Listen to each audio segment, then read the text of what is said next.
Welcome to BeFM Drama. I'm your host, Joshua Cornwell, and today we're bringing you the first of 5 episodes in our adaptation of The Man with the Twisted Lip, a classic Sherlock Holmes story from Sir Arthur Conan Doyle.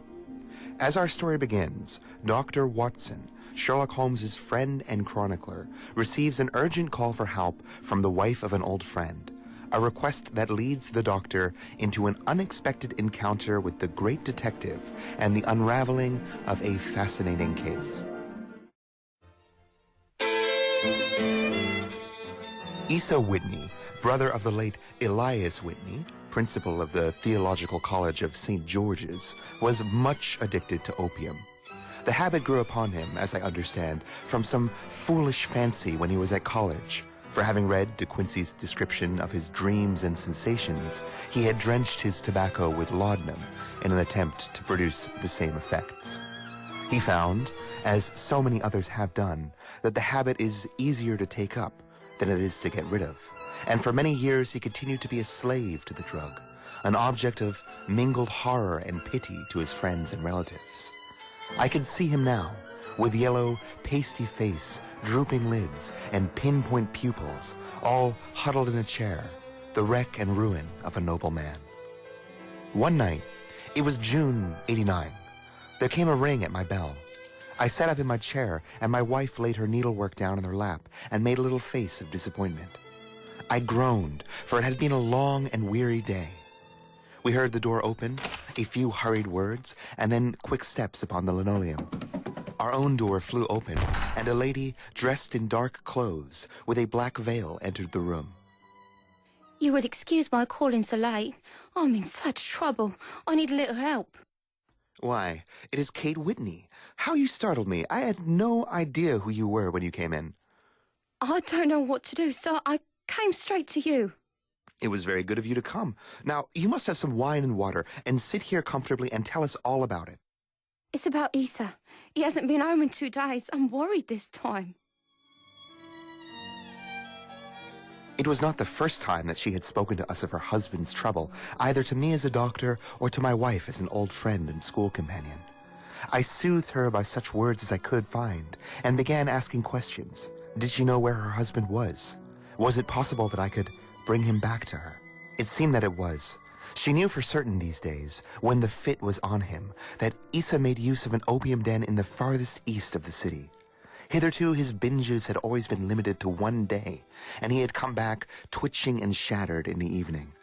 But now he'd been gone 48 hours, lying there, no doubt, among the dregs of the docks, breathing in the poison or sleeping off its effects. She was sure that he would be found there, at the Bar of Gold in Upper Swandam Lane. There was the case, and, of course, there was but one thing for me to do. I was Issa Whitney's medical advisor, and as such I had some influence over him.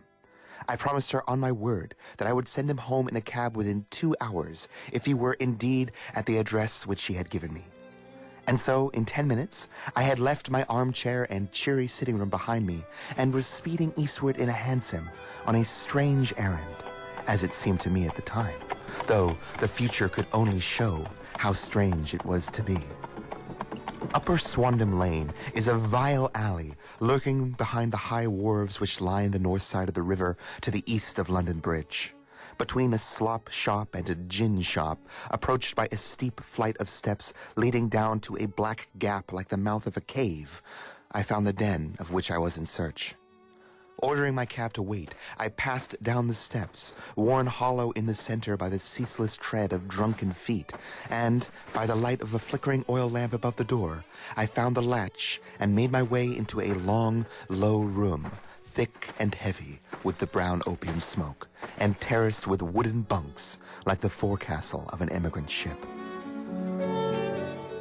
Through the gloom, one could dimly catch a glimpse of bodies lying in strange, fantastic poses, bowed shoulders, bent knees, heads thrown back and chins pointed upward, with here and there a dark, lackluster eye turned upon the newcomer. Out of the black shadows there glimmered little red circles of light, now bright, now faint, as the burning poison waxed or waned in the bowls of the metal pipes. Most lay silent, but some muttered to themselves, and others talked together in strange, low, monotonous voices, their conversation coming in gushes, and then suddenly tailing off into silence, each mumbling out his own thoughts and paying little attention to the words of his neighbor. At the far end, there was a small brazier of burning charcoal, beside which, on a three-legged wooden stool, there sat a thin, tall old man, his jaw resting upon his two fists and his elbows upon his knees, staring into the fire. As I entered, a sallow attendant had hurried up with a pipe for me, beckoning me towards an empty bed. "Thank you, but I have not come to stay. There is a friend of mine here, Mr. Asa Whitney, and I wish to speak to him." There was a movement and an exclamation from my right, and peering through the gloom, I saw Whitney, pale, haggard, and unkempt, staring out at me. My God, it's Watson. He was in a pitiable state, moving weakly as if in a dream. I say, Watson, what time is it? Nearly 11. Of what day? On Friday, June 19th. Good heavens. I thought it was Wednesday. It is Wednesday. What do you want to frighten a chap for? He sank his face onto his arms and began to sob in a high treble key. "I tell you that it is Friday, man. Your wife has been waiting 2 full days for you. You should be ashamed of yourself." So I am. But you've gotten mixed up, Watson, for I have only been here a few hours, just a few pipes. I forget how many. But I'll go home with you. I wouldn't frighten Kate, poor little Kate. Give me your hand. Have you a cab? "Yes, I have one waiting." Then I shall go in it, but I must owe something. Find what I owe, Watson. I am all off color. I can do nothing for myself. I walked down the narrow passage between the double row of sleepers, holding my breath to keep out the vile, stupefying fumes, and looked about for the manager. As I passed the tall man who sat by the brazier, I felt a sudden pluck at my shirt and heard a low voice. "Walk past me, then look back at me." The words fell quite distinctly upon my ear. I glanced down. They could only have come from the old man at my side, and yet he sat now as absorbed as ever, very thin, very wrinkled, bent with age, an opium pipe dangling down from between his knees, as though he had dropped it in sheer lassitude from his fingers. I took 2 steps forward and looked back.